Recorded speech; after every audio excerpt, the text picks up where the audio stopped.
Hi guys, pero guys, meron naman akong katanungan na sasagutin. Ang katanungan na sasagutin ko ay ayon sa katanungan ni, tawagin lang natin siya sa pangalan na Ma'am Irene Larioque.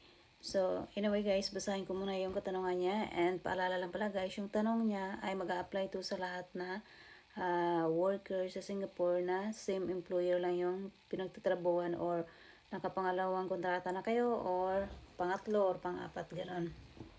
So, basahin ko muna yung katanungan niya guys. Sabi niya dito, hello, pwede po mag-ask, 14 days lang po ba talaga ang bakasyon sa Singapore kahit nakapirma ka na ng pangatlong kontrata po? Okay. Ma'am Irene, sasagutin kita ayon sa aking experience. So, kung ano yung nakalagay sa standard contract, dapat yun yung sinusunod nyo. Or dapat yun yung sinusunod ng employer mo. So, sabihin na natin no, sa first kontrata mo, based on my own experience muna to. So, sa first kontrata ko sa pangatlo kong employer, sinunod talaga namin. Sinunod niya talaga. So, after 2 years ko, pinauwi nila ako ng 14 days. Holiday with bayad yun. Pamasahe back and forth sa kanila yun. Tapos, pagkatapos niya, nung nagsign na ako ng kasunod na kontrata, ay hindi nga pala ako nag-sign ng kontrata kasi hindi niya in-apply yung kontrata ko, kundi yung working permit ko lang. So, kasi pwede naman nila i-renew lang yung working permit. Hindi na nila i-renew yung kontrata mo, yung 2 years contract mo kapag same employer lang. Yun yung experience ko nung nasa Singapore pa ako.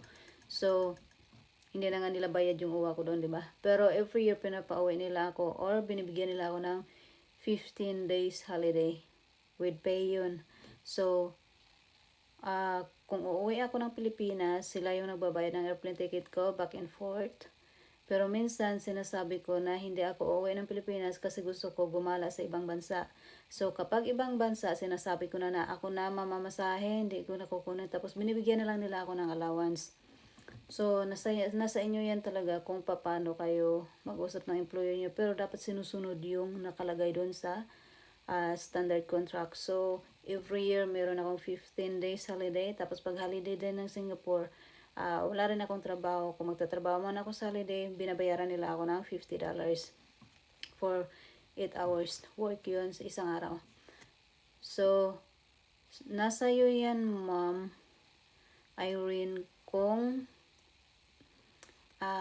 kukunin mo yan or kung kakausapin mo yung employer mo na ma'am, pwede ba na magiging hindi na lang ako uwi ng every year pero kukunin ko yung 15 days ko na off day every year, gagawin ko siyang kung baga uwi na lang ako every 2 years, every end of contract, tapos gawin nyo na lang po ng 30 days kasi gusto ko mag-spend more time sa pamilya ko. So, communication is the key. So, kung ayaw pumayag ng employer mo na ganon, pwede ka naman tumawag sa Philippine Embassy. Tapos, kung tumawag ka sa Philippine Embassy, tapos hindi pa rin ginawa ng employer mo, meron namang MOM.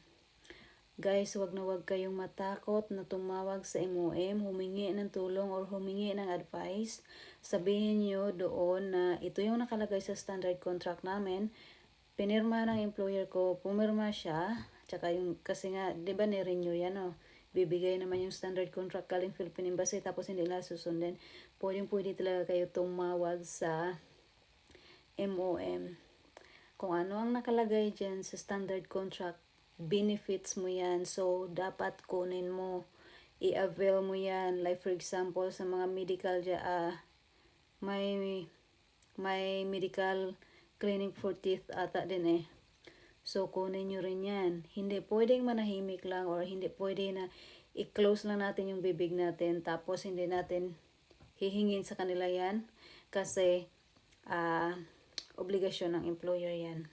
Pumayag sila sa agreement na yan kaya dapat ibibigay nila sa atin or sa inyo.